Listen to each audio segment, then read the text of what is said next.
Prince Charles has spent most of his life waiting. But now, says former royal correspondent Charles Ray, the longest-serving heir to the throne in British history has a new and very immediate role. It's very much, the Queen is dead, God save the King. Simple as that. It's almost a seamless transition, and then there will be he will have sit on the throne and get the crown at a later date. So it will be seamless in that sense. I mean, from the moment that the Queen passes away, Charles is king. It's that simple.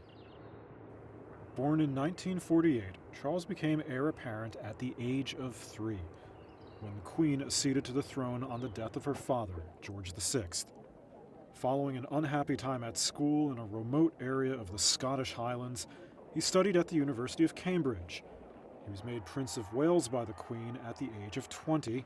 I, Charles, Prince of Wales, do become your liege man of life and limb. Charles then entered the military before leaving to concentrate on royal duties in 1976. His relationship with his new subjects has been at times turbulent. Following years of speculation about his marriage plans, Charles married 20-year-old Lady Diana Spencer in 1981 with a dazzling wedding ceremony at St. Paul's Cathedral.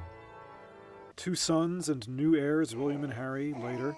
The marriage ended in 1992. The decision was apparently amicable at first, but emerged as acrimonious by the time of their eventual divorce in 1996.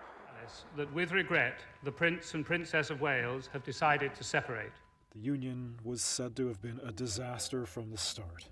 The tragedy was compounded by Diana's death in a car crash in Paris a year later.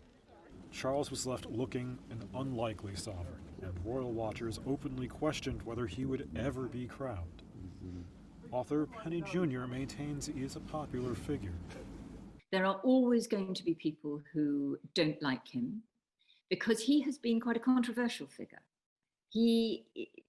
When the Queen came to the throne, I don't think anybody disliked her because nobody really knew her. Charles has been around for over 70 years, and he has been active in those years. He's got involved in all sorts of quasi-political areas and expressed his views. But anybody that has come across Charles, I would say, or who knows him, will love him. Charles's long-term relationship with Camilla Parker Bowles became more public after Diana's death. The couple were married quietly in 2005 after gradually appearing in public together and becoming part of the royal circle. Charles's approval rating also gradually improved, burnished by the popularity of his 2 sons, who also married. He began undertaking more official senior royal duties after Queen Elizabeth scaled back her workload due to ill health. Professor of the History of Monarchy, Anna Whitelock, says the transition from heir to king will not be radical. He's not going to reflect or represent a fresh face for the monarchy. It's going to be another, aged, elderly monarch ascending to the throne, even though, of course, he's been Prince of Wales for so many years. I think, that he does have a potential relevance around the environment, but I don't think he's going to end up feeling, that he's particularly popular, and certainly not, on the level of his mother, the Queen.